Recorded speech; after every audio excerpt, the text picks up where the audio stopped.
Transforming your life is a very powerful and exciting thing to undertake. Think about this word transform. Break it down into two words, if you will. The second word is form. It means the physical world that you live in and all the boundaries that we experience in our life. That's our form. It's our body. And then trans, which is a prefix that is put in front of our form.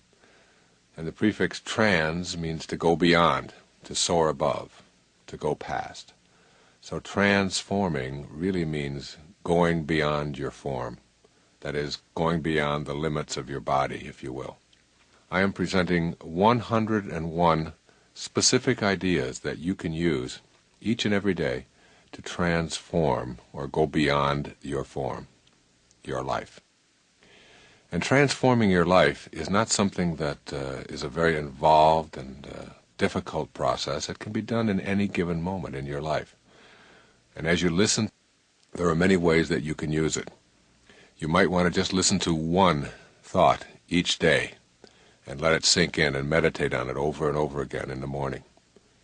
Or you might want to listen to 10 of them and let them just sort of roll around inside of your head, and then go back and replay them and replay them. You'll use it over and over and over again in your life.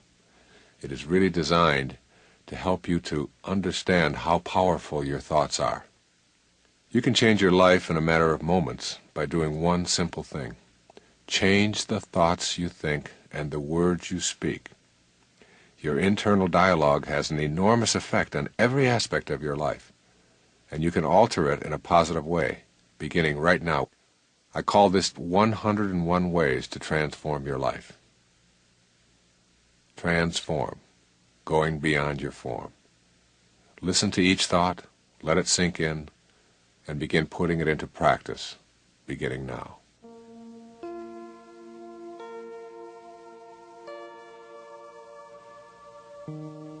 Number 1, know in your heart that there is an invisible intelligence in everything, and you have the power to make contact with this divine intelligence and create a life of bliss. There is something divine that rolls through all things. You can't get a hold of it?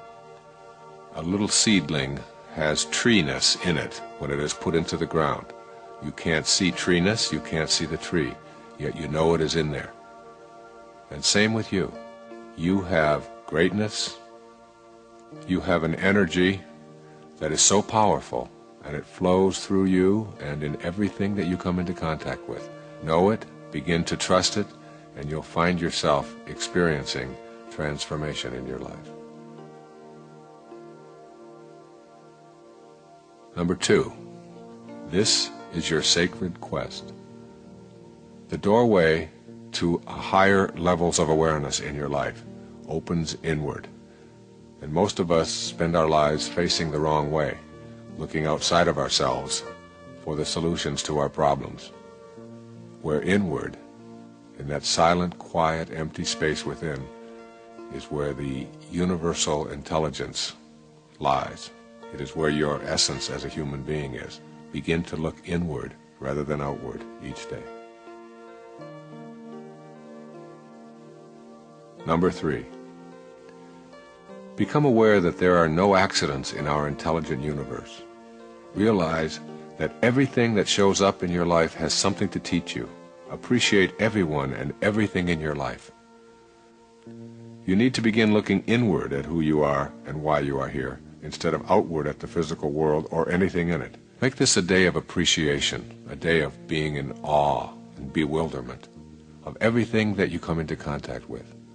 Appreciate your liver, appreciate your eyes, appreciate your legs, appreciate your mind, and everything that you come into contact with. Instead of judging it, just appreciate it.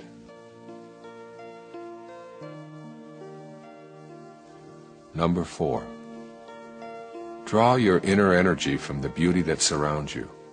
When you do so, this energy reception will become a source of strength and sustenance in your life. As you begin practicing beauty appreciation and seeing it in all things that you encounter, including all people, as you begin to see the fullness of God in everyone rather than something to judge, you'll find a new kind of bliss in your everyday life.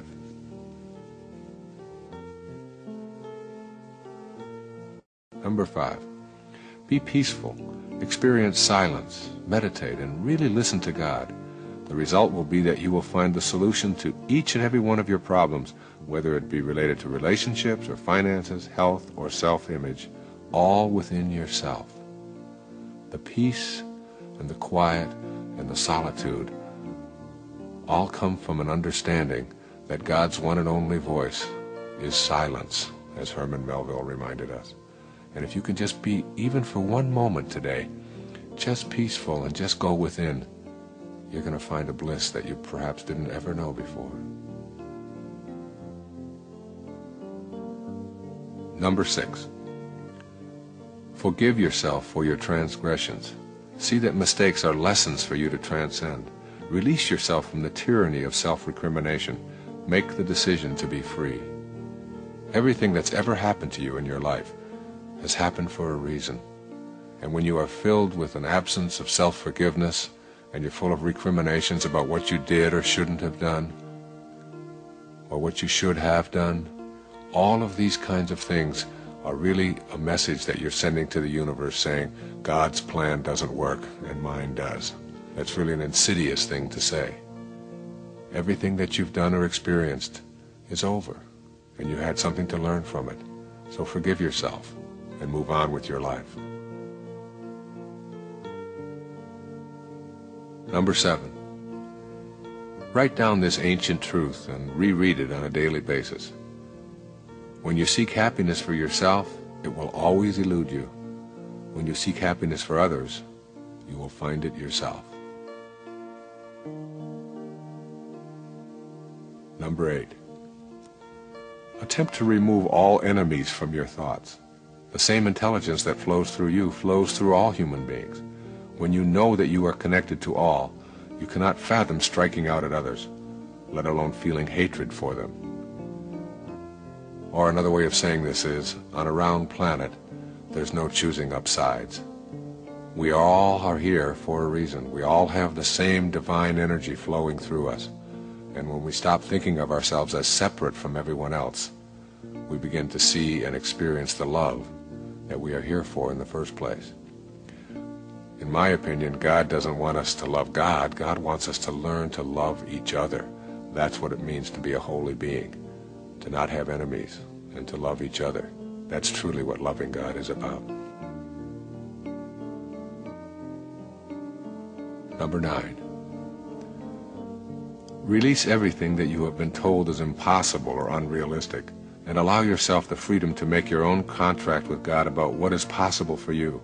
Examine all of the doubts that you have about miracles and miracle workers, and replace the doubt with openness. Be open and release everything that you hate.